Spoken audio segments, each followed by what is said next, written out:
नमस्ते। કેમ છો?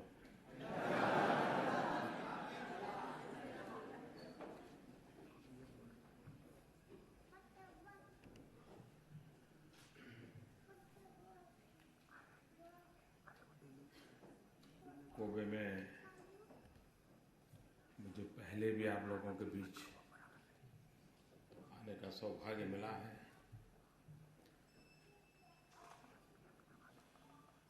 तब तो पता तक नहीं था कि ऐसा कोई इंसान प्रधानमंत्री बन जाएगा।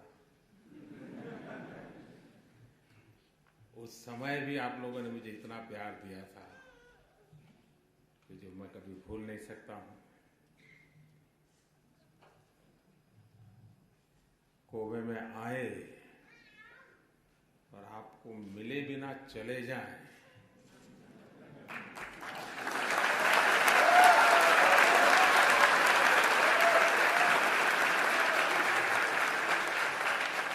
इसकी मैं कल्पना भी नहीं कर सकता।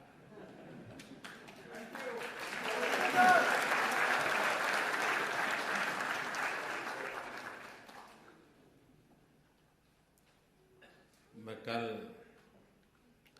प्रधानमंत्री अभय से बात कर रहा था। कोबे के मेरे संबंधों के संबंध में मैंने उनसे कहा कि 2001 में जब गुजरात में भयंकर भूकंप आया तो कोबे सबसे पहला था जिसने आकर के गुजरात के लोगों की मदद की थी।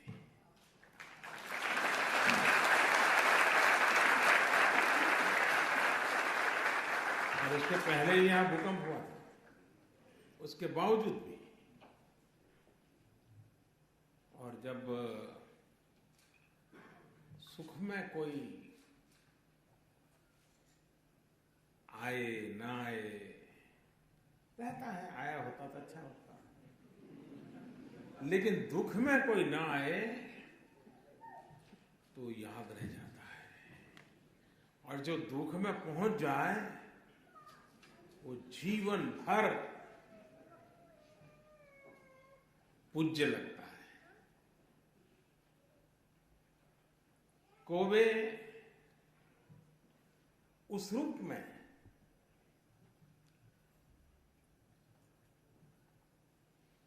दुख की स्थिति में हाथ बटाने वालों में से सबसे पहले था। तो उसका स्मरण रहना, उसके प्रति आदर भाव रहना बहुत स्वाभाविक है। आप सब इस बात से गर्व करते होंगे, हिंदुस्तान की हर खबर आपका माथा ऊंचा करती होगी। करती है नहीं करती?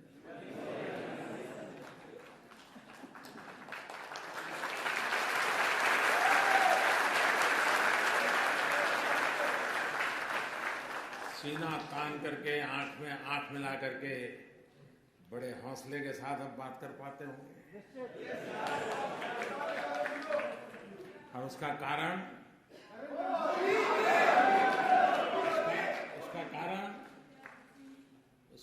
मोदी नहीं, उसका कारण 125 करोड़ हिंदुस्तानी है।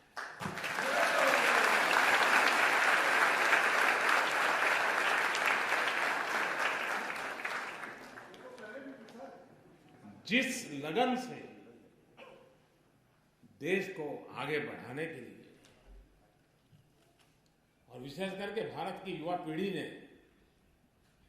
जो मन में ठान ली है और जिस प्रकार से पुरुषार्थ कर रहे हैं, किसी को भी गर्व हो। 2 साल भयंकर अकाल के रहे, बारिश बहुत कम हुई थी और भारत की अर्थव्यवस्था ऐसी है कि अकाल में सब कुछ चरमरा जाता है। लेकिन उसके बावजूद भी 2 साल के भयंकर अकाल के बावजूद भी, स्कैर्सिटी के बावजूद भी सारा विश्व एक आवाज से कह रहा है कि बड़ी इकोनॉमी में सबसे तेज गति से आगे बढ़ने वाली अगर कोई इकोनॉमी है तो उसका नाम हिंदुस्तान है।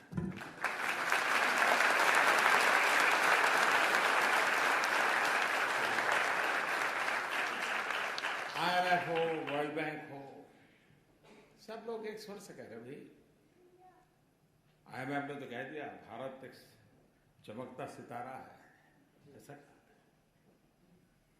विश्व भर के अर्थशास्त्री मानते हैं कि भारत बहुत तेजी से आगे बढ़ रहा है। FDI, फॉरेन डायरेक्ट इन्वेस्टमेंट, मेरी FDI की अलग परिभाषा भी है। पहली परिभाषा है मेरी FDI की, फर्स्ट डेवलप इंडिया।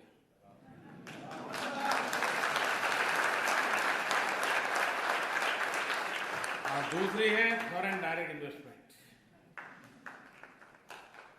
और इन दिनों भारत के इतिहास में सबसे ज्यादा FDI भारत को प्राप्त हो रहा है, और FDI प्राप्त करने का ग्रोथ रेट भी है, वो हिस्टोरिकली हाईएस्ट है। तो ये चीजें इस बात को उजागर कर रही है कि देश आर्थिक विकास में बहुत तेज गति से आगे बढ़ रहा है। हमारे देश में गरीबी की चर्चा हमेशा हुई है। ऐसा नहीं कोई मैंने आकर के शुरू की, पहले भी हुई है, लेकिन ज्यादातर चुनाव के समय हुई है। बाद में सब भुला दिया।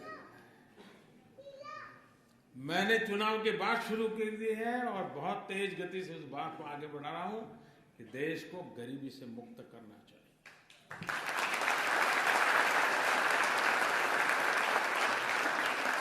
कर सकते हैं।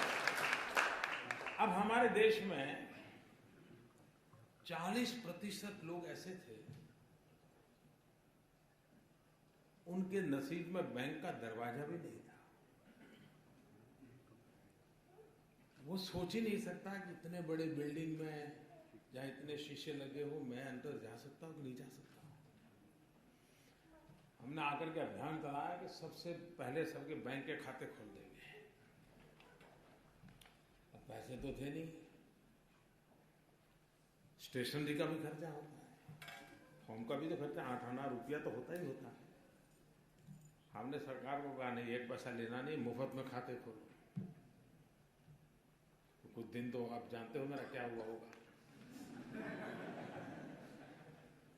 लेकिन खैर फिर सरकार में सब लोग मान गए।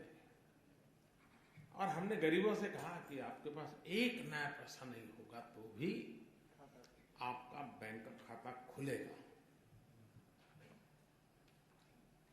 और देश में करीब करीब सभी गरीब परिवारों के बैंक के खाते खुल गए। अब हमने तो गरीबों को कहा था 1 रुपया नहीं होगा तो भी खुलेगा, लेकिन हमारे देश की विशेषता है,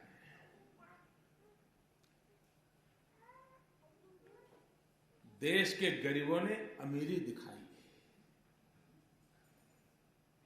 बहुत बार हम अमीरों की गरीबी तो देखते हैं,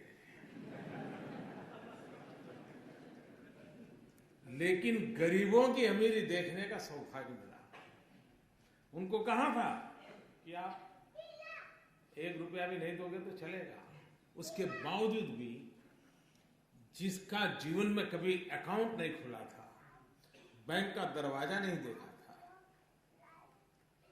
इस एक शब्द पर इन गरीबों ने बैंक खातों में करीब करीब 45,000 करोड़ रुपया जमा किया। 45,000 करोड़ रुपये।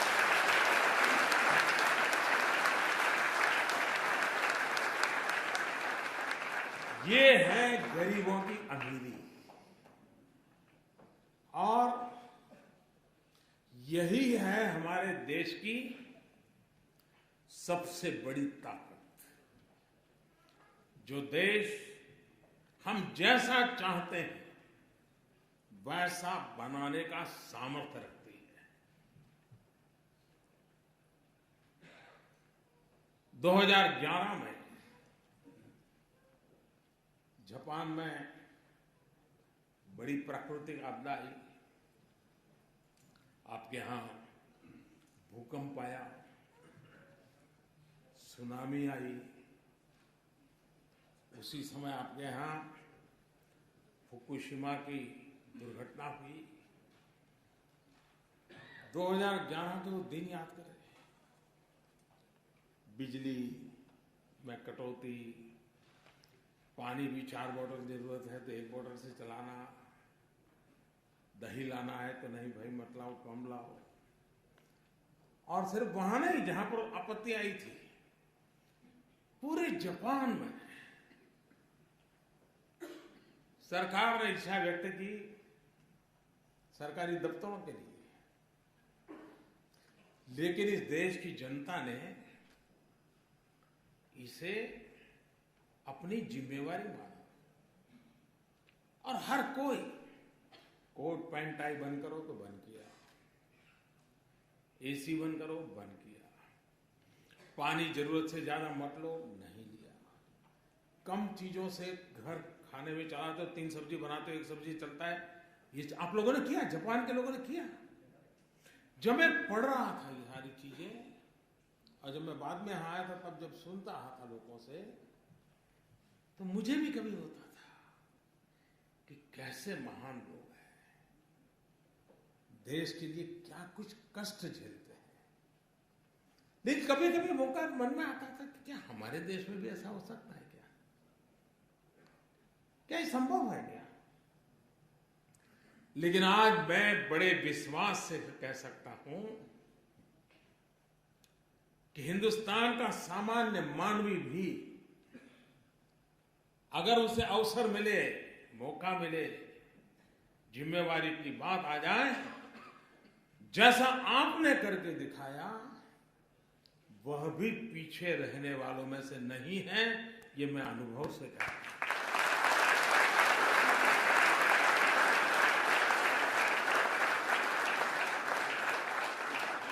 अभी अभी का मेरा ताजा अनुभव है।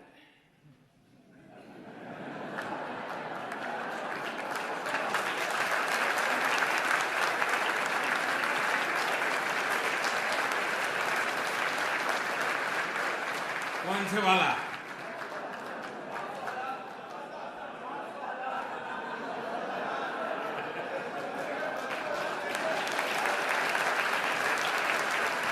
आपको भी पता है कि अचानक 8 तारीख को रात को 8 बजे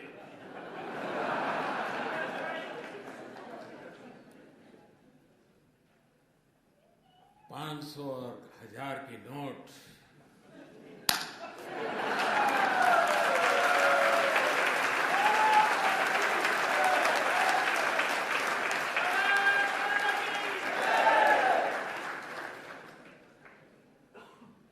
मैं 125 करोड़ देशवासियों को नमन करता हूं, सलाम करता हूं।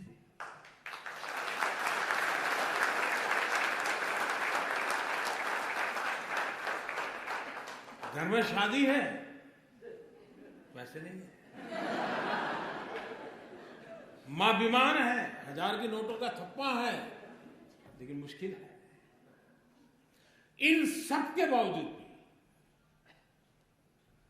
तकलीफ है, ये पता है, खुद को है पता है, अड़ोस पड़ोस को है पता है, उसके बावजूद भी लोग मुंह में उंगली डाल डाल करके पूछवाते थे, मोदी को कुछ बोलो, कुछ मोदी के खिलाफ बोलो। ऐसा भी चल रहा है। लेकिन मैं देश के लोगों को 100 सलाम करता हूं।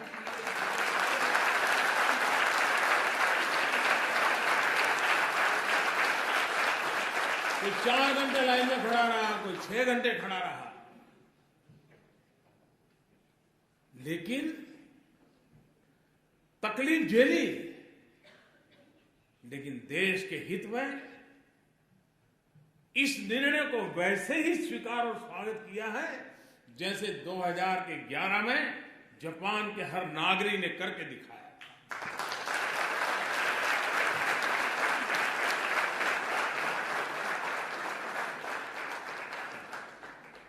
कुछ स्थान पर तो लोग 5-5 घंटे खड़े थे और अचानक एटीएम काम करना बंद कर दिया, तो भी चलो कल ठीक हो जाएगा। ये अपने आप में देश के उज्जवल भविष्य की निशानी है, उज्जवल भविष्य की निशानी है। ये ठीक है कि पाप करने वालों की संख्या कोई ज्यादा नहीं होगी, 1 लाख, 2 लाख, 5 लाख लोग होंगे। मुसीबत 125 करोड़ को हो रही है, लेकिन फिर भी 125 करोड़ को लगता है कि अगर इतना सा झेलने के बाद, और आपने देखा होगा, अब तो व्हाट्सएप पर सब आता होगा, पहले गंगा में कोई चवन्नी नहीं डालता था,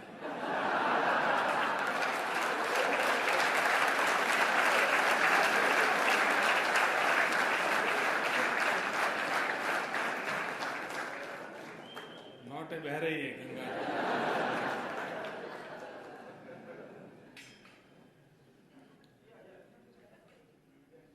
आप मुझे बताइए,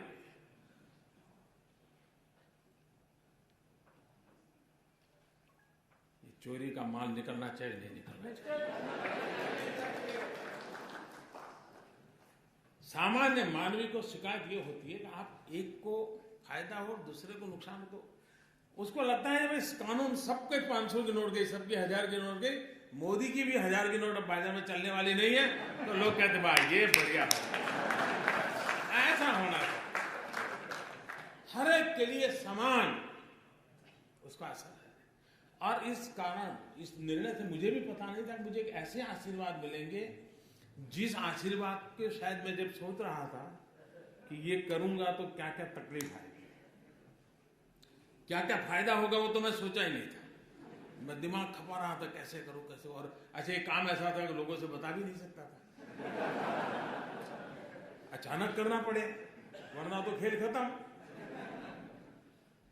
जो लोग इतना जमा कर सकते हैं वो अपनी जगह भी कर सकते हैं, तो इसलिए इसको सीक्रेट रखना भी जरूरी था। तो मैं सोच रहा था ये तकलीफ होगी, ये तकलीफ होगी, ये मुश्किल होगा, तो हमारी छोटी टीम थी, बैठ करके रास्ते खोद रहे थे, लेकिन मैंने ये नहीं सोचा था उसमें से मुझे कोई आशीर्वाद भी मिलेंगे। जब लोगों को पता चला कि किसी गृहिणी के, कि हर महिला सब्जी लेने जाती थोड़ा बचा लेती है, साड़ी के पल्लू में बांध के रखती है, घर में सब खाली हुआ, मुसीबत आई वो निकाल के दे देगी, लो जाओ जाओ ले जाओ। हमारे देश में महिला कुछ न कुछ बचा के रखती है, और ईमानदारी का होता है, कोई बेईमानी का पैसा नहीं होता है। जब हमने कह दिया कि अगर किसी गृहिणी का 2.5 लाख रुपया अगर वो बैंक में जमा कर देगी तो सरकार उसको नहीं पूछेगी कि ये 2.5 लाख रुपए कहां से आए थे।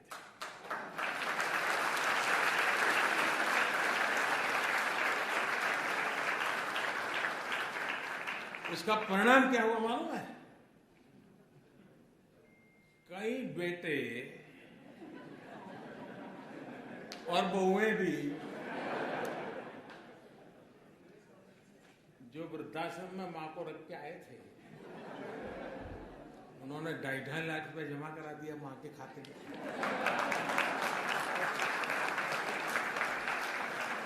अब मुझे बताइए वो मां मुझे आशीर्वाद देगी कि नहीं देगी? ऐसी वृद्ध मां आशीर्वाद दे तो फिर योजना सफल होने में कोई आशंका रहती है क्या? भाइयों बहनों, ये बहुत बड़ा स्वच्छता का अभियान है। ये किसी को परेशान करने के लिए नहीं है। तकलीफ हुई है, तकलीफ तो होती, मुझे भी अंदाज, मैंने पहले दिन भी कहा था, जब 8 तारीख को मैंने राष्ट्र के नाम संबोधन किया तब भी कहा था कि इतना बड़ा देश है, 50 दिन दिए हैं, जल्दबाजी करने की जरूरत नहीं, 50 दिन दिए हैं, जाकर के अपने जो ईमानदारी के हक के पैसे हैं वो जमा कराएं, बदले में उनको खाते में पैसे आ जाएंगे। लेकिन मैं इस बात को स्पष्ट मानता हूं, बिना हिसाब का अगर कुछ आया हाथ तो उसका देश आजाद हुआ तब से आज तक का हिसाब चेक करने वाला हूं।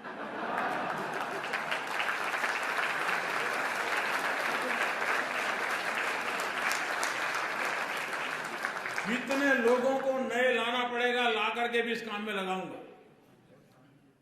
हाँ, ईमानदारी का है, उसका जय जयकार, उसको कोई प्रॉब्लम नहीं। लेकिन इस प्रकार से किसी ने जमा किया और वो सोचता होगा कि आज बैंक में रख दूंगा फिर देख लूंगा, कोई बचने वाला नहीं है। और जो लोग मुझे जानते हैं वो कुछ समझदार भी है, तो उनको लगता है यार बैंक में जाने के बजाय गंगा जी में जाना अच्छा है। पैसे मिले या न मिले, पुण्य तो मिल जाएगा। और इसलिए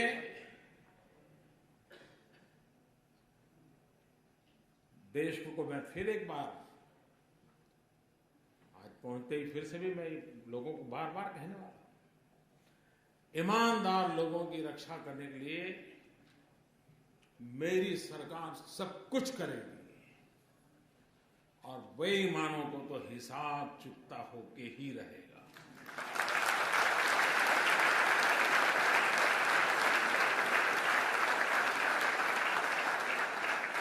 अच्छा, ऐसा नहीं कि हमने रातों रात किया है। हमने पहले एक स्कीम निकाली कि भाई आप इतना दंड देकर के जितना दे सकते हो दे दीजिए। तो करीब 67,000 करोड़ रुपए आए। तब भी कुछ लोग तो कहते थे कि मोदी फेल हो गए, मोदी का कुछ नहीं हुआ, लेकिन आखिर भी आंकड़ा आया तो अब वो बोलते ही नहीं है। और पिछले 2 साल में इस प्रकार के अलग अलग जो प्रयास किए, करीब करीब 1.25 लाख करोड़ रुपया वापिस आया। 1.25 लाख करोड़ रुपया।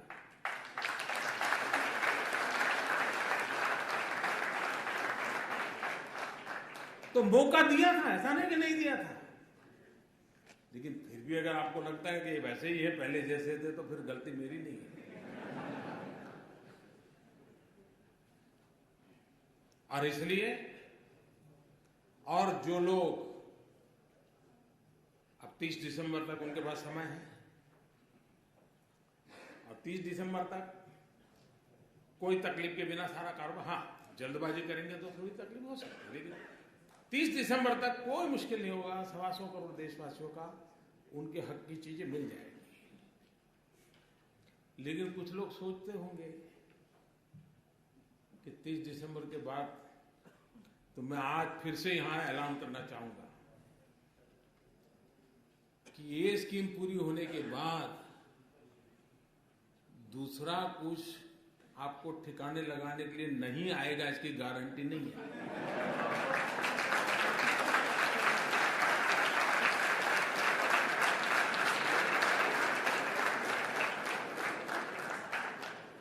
अब दुनिया इतनी बदल चुकी है, हमने मुख्य धारा में, आप ठीक है पहले कर लिया भाई, मैंने मौका दिया है, आ जाइए। नहीं आना है तो आप जानो, आपका नसीब जाने। और आपका नसीब नहीं, आपके बेटों का नसीब की चिंता करो। लेकिन मेरे प्यारे देशवासियों, आप लोग यहाँ कड़ी मेहनत करके भारत का नाम रोशन करने में लगे हैं। आपके पुरुषार्थ से देश का गौरव भी बढ़ता है।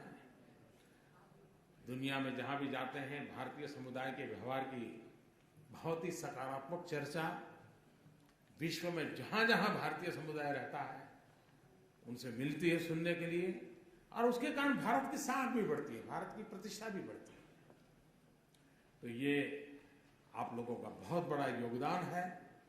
मैं फिर एक बार आप सबको मिलने का मुझे अवसर मिला, मैं आपका बहुत बहुत धन्यवाद करता हूं। और मैं आपको विश्वास दिलाता हूं कि अब हिंदुस्तान निरंतर आगे बढ़ने वाला है, विकास की नई नई ऊंचाइयों को पार करने वाला है।